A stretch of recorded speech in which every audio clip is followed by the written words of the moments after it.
The seed industry has been lying to you, not with false labels or fake ingredients, but with something more subtle and more damaging. They have been selling you crops bred for a world that no longer exists. Perfect weather, reliable rainfall, moderate temperatures. That world is gone. Summers are breaking records. Droughts are lasting longer, and the vegetables you have been told to grow are failing right when you need them most. But here is what they never told you. The solutions already exist. They were developed over thousands of years by people who had no irrigation pumps, no chemical fertilizers, and no margin for error. These crops fed empires through droughts that lasted decades. They produced food in deserts, through brutal heat, on poor soil, with almost no water. And modern agriculture quietly pushed them aside because they could not be patented, could not be controlled, and did not need to be sold back to you every season. Today we are bringing them back. 8 crops that thrive when everything else fails. And by the time we reach number 1, you will never look at your garden the same way again. Okra is one of those plants that reveals exactly how backwards modern gardening advice has become. Every summer, gardeners across the country watch their tomatoes stall, their peppers sulk, and their cucumbers turn bitter the moment a heat wave rolls in. And the advice they get is always the same. Water more, shade cloth, wait it out. But okra does not need any of that.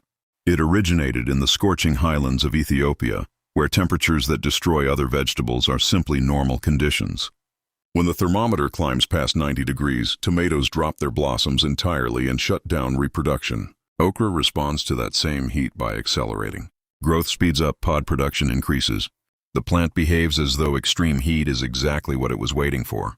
Those pods are not just productive. They are genuinely nutritious, packed with fiber, vitamin C, and compounds that have been used medicinally for centuries across African and Middle Eastern traditions. The growing method is almost insultingly simple. Wait until the soil is thoroughly warm, plant your seeds, water deeply once a week, and harvest pods while they are young and tender. The more you harvest, the more the plant produces. For gardeners who have accepted summer as a dead season for vegetables, okra is the first proof that the problem was never the heat. It was the crops you were told to grow in it. Most people have never heard of Armenian cucumber, and the seed industry would prefer to keep it that way. This ancient vegetable originated in the scorching regions between Turkey and Iran, where summer temperatures routinely exceed 100 degrees, and regular cucumbers would turn bitter and collapse within days. Armenian cucumber does not just survive those conditions. It produces abundantly through them, staying sweet, mild, and crisp when standard varieties have long since given up.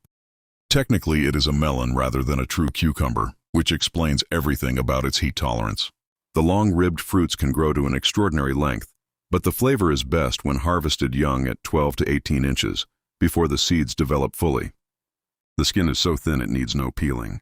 The flavor is noticeably milder and sweeter than anything you will find at a grocery store. Planted in full sun, give the vigorous vines a strong trellis to climb and step back. While your neighbors are complaining about bitter cucumbers and failed harvests, you will be pulling crisp, sweet fruit off the vine straight through the worst heat waves of summer. This is not a novelty crop or a specialty item for adventurous gardeners. It is a practical solution that was already perfected thousands of years ago, and then quietly forgotten when modern seed catalogs decided uniform shape mattered more than heat tolerance. When temperatures climb past 75 degrees, regular spinach bolts.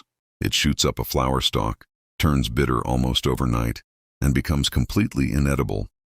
For most gardeners, that means no fresh greens from late spring until the first cool days of fall.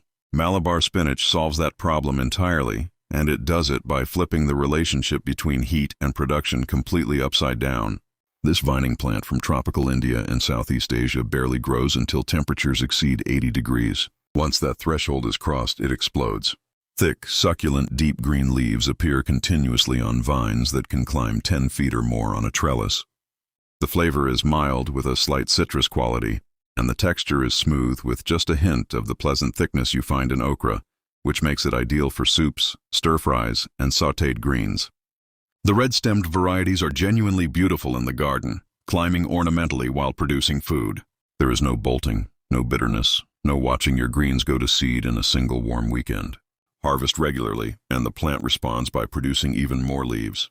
In a season when most gardens are struggling to stay alive, Malabar spinach is one of the most quietly impressive performers you can grow, and it asks almost nothing in return.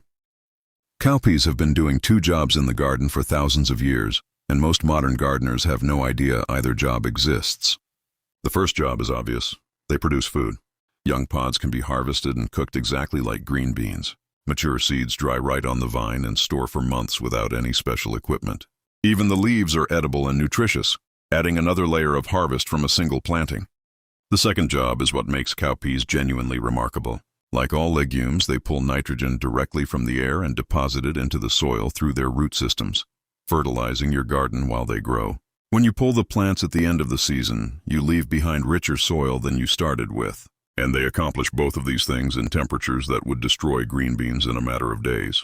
Cowpeas originated in Africa thousands of years ago, and the farmers who developed them understood something that modern agriculture repeatedly forgets.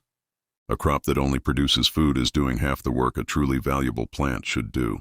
In a garden where summer heat reliably kills conventional beans, cowpeas step in and do more than replace them. They improve everything that comes after. Yard-long beans look like something out of a gardening fever dream. Pods stretching 2 and 3 feet long, hanging in clusters from vines, climbing aggressively up every support they can find. But the appearance is not the point. The point is what they do in heat that stops every other bean variety cold. Yard-long beans are closely related to cowpeas, and they inherited that same deep love of warmth and humidity that makes conventional pole beans and bush beans surrender the moment temperatures rise. Hot nights that cause regular beans to drop their blossoms entirely do not affect yard-long beans at all. They keep flowering, keep setting pods, keep climbing. The pods are best harvested at 12 to 18 inches, well before they reach their full dramatic length, when they are tender and snap cleanly with a flavor that lands somewhere between a green bean and asparagus. Like cowpeas, they fix nitrogen into the soil, improving your garden while they produce. Provide them a strong trellis because these vines do not stay small, and plant them in the warmest, sunniest spot you have. In a garden full of crops that need coaxing through summer, yard-long beans are one of the rare plants that actually performs better as the season gets harder. The Spanish tried to erase amaranth from history. When conquistadors arrived in Central America and found the Aztec Empire built partly on this grain, they recognized it as a foundation of the culture they were trying to destroy. They banned its cultivation. They burned fields. They made growing it a punishable offense, and still it survived. That kind of resilience does not happen by accident. Amaranth is a plant that refuses to fail, and not just historically. It thrives at temperatures exceeding 100 degrees, conditions that prevent most other grains from pollinating at all. It tolerates poor soil and minimal water while still producing abundant harvests of seeds that contain more complete protein than any other grain, including all 9 essential amino acids the human body cannot produce on its own. The leaves are edible while you wait for the seeds to mature, giving you nutritious greens and grain from a single planting. The seeds themselves are extraordinarily versatile. Pop them like miniature popcorn. Cook them into a warm porridge. Grind them into flour for baking. 500 years after an empire tried to eliminate it, amaranth is returning to gardens and farms precisely because the conditions it was bred to survive in are becoming the conditions most of the world now faces. Roselle hibiscus is the crop that earns its place in your garden 3 different ways simultaneously, and that combination is exactly why it belongs at the top of this list. Most people recognize hibiscus as an ornamental flower. Roselle is something else entirely. It is a food crop, a medicinal plant, and one of the most beautiful things you can grow in a hot climate garden, all at once. It originated in West Africa and spread across tropical regions worldwide because the communities who grew it understood that a plant producing this much from this little was too valuable to leave behind. The fleshy red calyxes harvested after the flowers fade are the ingredient behind the deep crimson tea called agua de Jamaica, served across Mexico and across the world. Those same calyxes contain more vitamin C than oranges and have been used for centuries to support cardiovascular health and blood pressure. They make extraordinary jams, jellies, sauces, and wines. The young leaves serve as tangy, edible greens earlier in the season. The plant itself, with its red stems and cream-colored flowers with deep red centers, is genuinely stunning in the garden. It tolerates poor soil, handles drought once established, and produces seeds that are easy to save for the following year. In a warming world that demands more from every plant we grow, Roselle hibiscus answers that demand completely. These 8 crops are not relics or novelties. They are not backup options for when the real crops fail. They are the real crops. the ones that fed civilizations through conditions far harsher than anything most modern gardeners have faced. Industrial agriculture pushed them aside not because better varieties came along, but because they could not be controlled, could not be sold on repeat, and did not require the inputs that generate profit. Your ancestors grew these plants because survival demanded plants that actually worked. That same logic applies now. Start with 2 or 3 that match your climate and your cooking. Plant them this season. Let them prove themselves through your hottest, driest weeks. Save seeds at the end. Expand next year. Within a few seasons, you will have a garden that does not depend on perfect weather, because nothing in it requires perfection. These plants evolved to produce food when conditions are hard. That is not a secondary feature. That is the entire point, and it is exactly what the garden of the next decade is going to need.